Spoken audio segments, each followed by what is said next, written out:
सुन रहे हैं संदीप सुमन को।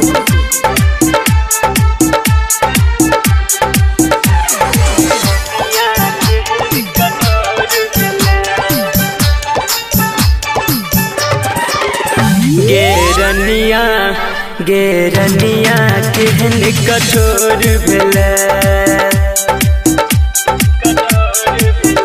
गेरनिया केहन कठोर भेलै, गेरनिया केहन कठोर भेलै, अपना जिंदगी से हमरा दूर केलै। तू बुझले ने हमरा प्यार के,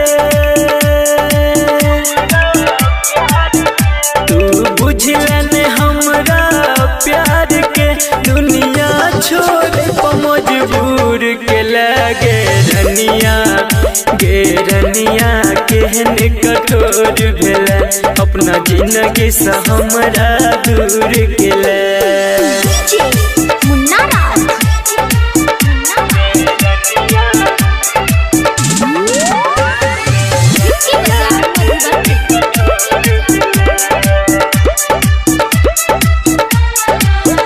हम तोरा सक के प्यार गे, जंग दुनिया सगेली हार गे, तैयो तोरे दिल हमर तू रहे छ हरदम बेकरार गे। रह गलती ने हमर कोनो गे, रह गलती ने हमर कोनो गे, जान तू ही एगो कसूर केलै। गेरनिया गेरनिया केहन कठोर भेलै, अपना जिंदगी से हमरा दूर केलै।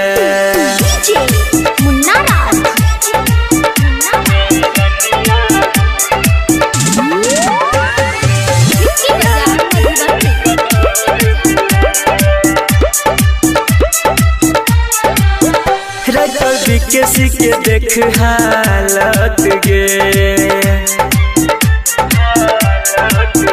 तोरा गिरलो ने आँख से पानी गे, तब जान के सब तोरा प्यार के मीठा बच्चा है छोनी सानी गे। कहो संदीप सुमन अक्षय के, कहो संदीप सुमन अक्षय के, जान को न तुए न भूल के लगे। गेरनिया गेरनिया केहन कठोर भेलै, अपना जिंदगी से हमरा दूर के।